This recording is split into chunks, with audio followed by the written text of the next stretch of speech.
Afternoon, Chief Justices. Before I start, I wanted to address a couple of your questions, specifically about the page and line numbers and the references, because I don't think counsel had them at his fingertips, and I think it may be worthwhile. Try to keep your voice up, please. Oh, sorry. Sure.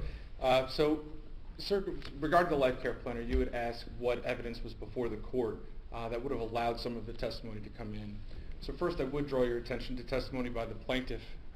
First, at transcript 5, line 71, he talked about the brace he has to wear. T5, page 73, he talked about his inability to move things around the house and his sexual interactions with his wife and the difficulties he was having interacting with her. T5, he also talked, I apologize, I don't have the page number, he talked about the gym membership that he needs to stretch and do the working that was told him. Can any physicians testify as to what medical care and treatment he would read in the future? And I think that, yes, actually two, Your Honor. And I'll jump to those right now. Dr. A, I apologize, I don't want to mess up his name.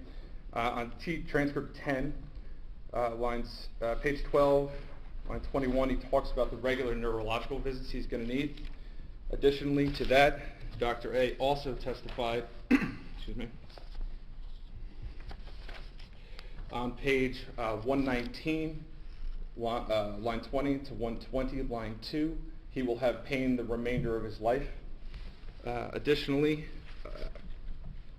Dr. Lawler, he was stopped from questioning about the questionnaires and the basis of it, but that discussion was on T11 when he went to question. Can I stop you? Yep, and I want sure. you to continue this. When you say someone said they'll have pain, that's a distinct issue from what medical treatment they'll need, isn't it? And that's a great question. And that's actually one of the main things about the life care planner. That's why they're certified and they're an expert, is that they're providing opportunity of people that are in pain. They, most probability, use Tylenol. As discussed here, therefore they will need Tylenol going forward. The price of Tylenol is X. Right, but he says needing pain. The questionnaire that she was about to rely on went well beyond that. Oh, so that also is a very good point, because the life care planner is not bound by this questionnaire. She did interviews for 4 hours with the plaintiff and his wife. She looked at all of the medical records in it. I understand. I understand. I understand. I get it. I get what she did. But when we're talking about her reliance on questionnaires and the presentation of those questionnaires to the jury as representing an opinion by a qualified doctor, in this case, the doctor. If that's a separate issue, I was just trying to get the questions that you I asked understand, earlier. but I know I'd be there's a lot of happy to other address things that there, now. but we're talking Sure. about a very specific thing, and that is medical opinions that he specifically disclaimed that he could give within a reasonable degree of medical certainty were about to be brought in through this life care plan. So you're talking about Dr. A's testimony? Yeah, let's talk about him. Sure. So Dr. A talked about so oddly, it's not as specific as what that discussion is. He's going to throw it out as a possibility. His testimony that was barred, and is before in the 104 hearing. Well, Lawler was barred. Lawler was barred from asking questions about the questionnaire. Dr. A was testified when they were going through the transcript, because it was a Devaney assay. So they were crossing out portions of the testimony. And in that testimony, he did say that people that have effusion, there is a probability of 10 to 15% of these people in the future having the need for further treatment. Now that was stricken because of his comments in his report that say possibility. Counsel, it's very helpful for you to come up and offer citations as you're doing, but you're here as an amicus, as a friend of the court. Oh, of course. So tell us, in the short time that you have, the principal position you're seeking to advocate with respect to this area of law. So a life care planner should have the ability to not just be limited to that which is discussed by discussions with the testifying, or to be testifying or not testifying treating physicians. There's a 1,000-page manual that she talks about she's building a plan based upon a lot of items. Specifically, page 6 of that plan is well known, and it's talked about. They have a life care plan checklist. And what she talks about are items that don't have to be told about by a doctor per se, meaning that they talk about wheelchair accessibility, brace maintenance, furnishings at the house to make his life easier because of the difficulties he's having, drug supply, home care, facility care, transportation issues, maintenance, architecture. So I understand that, but are you suggesting that there can be testimony on all of those issues when there is an absence of any testimony in the record that the plaintiff will need help in the future because of symptoms that will continue in futuro? You follow me? No, there has to be a foundation, which is what we're saying here, is that the foundation has to be met, whether through the medical records of the plan, the doctors coming in and testifying about what it is. And that's kind of answering your question here, is that these are testifying witnesses. So it's not an 808 specific item here, because of the fact that these experts, well, these treating physicians were actually supposed to come in and testify. Dr. Lawler was precluded. He could have talked about all the questionnaires, and he wasn't asked at a discovery deposition about those items, but it was before them in his report saying they were going to need this future care. And Wait, did you say that he wasn't permitted to testify concerning future needs because his report was not crafted in terms of a reasonable degree of medical probability? It was possibility. I'm trying to no, that's Dr. A. Dr. Okay. Lawler doesn't cushion it with the possibility. Dr. A cushioned it with possibility. He was, and their reports are in in your... He didn't cushion it. He was asked a specific question. Correct, He that's understood, right. he understood the legal standard he had for admissibility of his opinion, and he said, I'm not doing that, because that's not my opinion. That was Dr. A.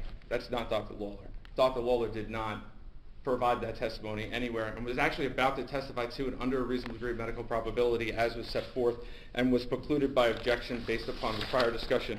And that is what was at transcript 11, pages 53 to 54. But the concept is, to answer the Chief Justice's question, is that you have to have a foundation. You have to be able to provide that foundation for an injury. Otherwise, the life care planner is basing it upon nothing. But she can base it upon limitations from the conversation with the plaintiff and the family members. That's part of what life care planners do. Sure, but the plaintiff does not have the expertise to know what medical treatment he might need. We're not talking about his future inconvenience or his impact on his relationship with his wife or whatever it may be. We're talking about a specific aspect of her opinion, which is the major chunk of the dollars here, and that is future medical care. So that's the big chunk is epidurals, and that was the question that was asked of Dr. Lawler and got cut off. So he was going to say she needs future epidurals. That testimony is here, and that discussion was unfortunately also a speaking objection before, so we know what it was going to be, and it is in the transcript. But it was not allowed in.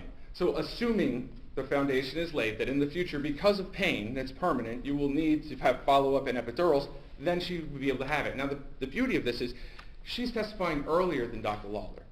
So she was precluded before the opportunity even arose to question whether he was there and was going to give these points. The questionnaire... What does that mean? Her opinion was challenged. Correct. Her opinion was challenged before she got on the stand. Correct. So why does it matter what sequence? Sure, because there was no reason to say that this information wasn't going to come. Well, nobody said, tell me if I'm wrong, nobody said, wait a minute, wait for Dr. Lawler. He's going to provide a partial foundation for what's in this opinion. They should have. I agree with you that it wasn't done, but I'm here to protect the litigants and to ask Your Honors what could come in here. And you've asked me that question specifically and where she should be allowed to do this. If you're coming in earlier and you're relying on evidence that is going to be from a testifying witness, it's that exception to 808. And then you're getting into the discussion part of 703. 703 So why not ask for an offer of proof? That's fine as well. Why can't counsel ask for an offer of proof outside the presence of the jury so that the jury's not prejudiced in case it doesn't come in? I actually think that's a great idea. It's done all the time. It's a great idea. It's done every day in every courtroom. I agree, Your Honor. I would stand up You're and a say, friend of the court. Dr. Lawler's going to come in later and he's going to say that all of these questionnaires... So as a friend of the court, what you're saying is that there should be some testimonial foundation to support the life care planner. Yeah. If that wasn't present here, that's I don't know if it was or unfortunate. wasn't because it wasn't allowed in. But counsel could have given a proffer, as suggested, that Dr. Lawler's going to come in and corroborate everything in the questionnaire, because the questionnaire is just like a recording of a communication between the two of them, which is part of what a life care planner does. Why is your view, if your view is there should be a testimonial foundation for the life care planner's testimony as to the medical needs of the future, why is that any different from the standard the trial court imposed by saying this is out because it doesn't have that foundation?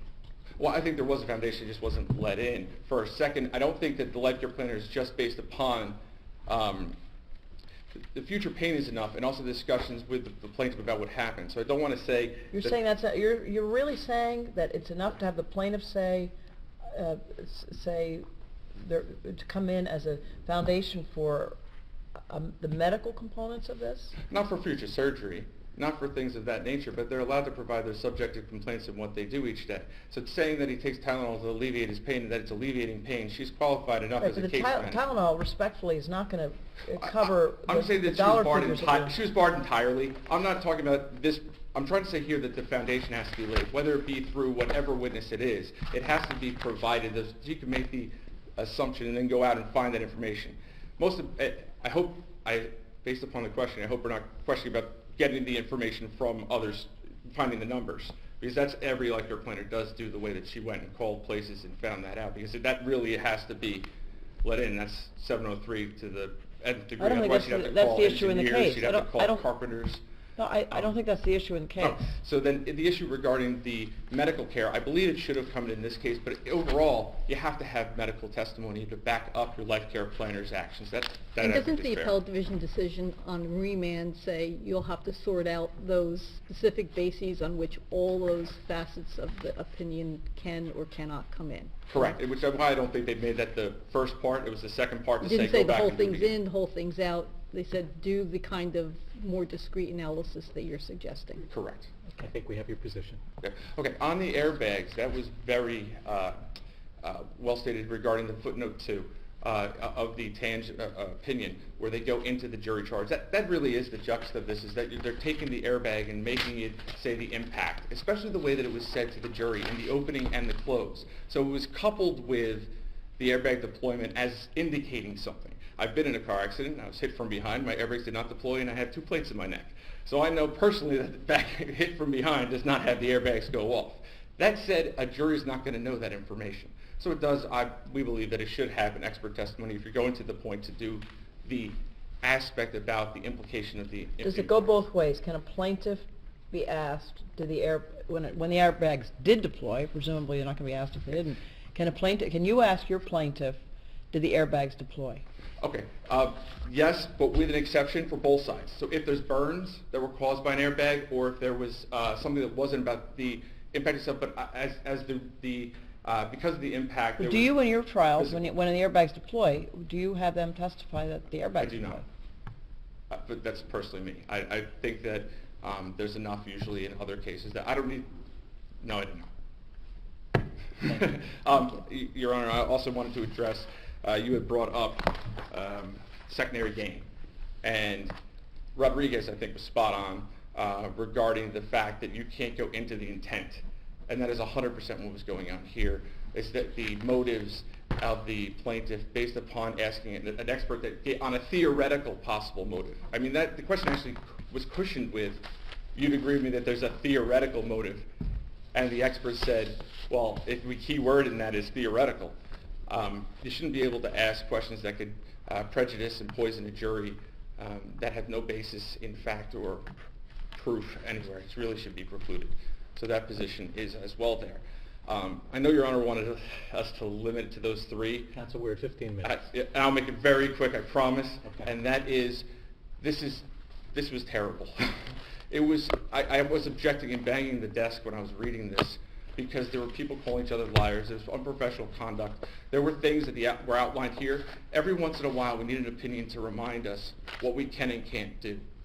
And these questions and telling people how to answer, limiting and taking the role of the judiciary into our own hands, all the things that were laid out here are vitally important, because we don't always get an evidence lesson.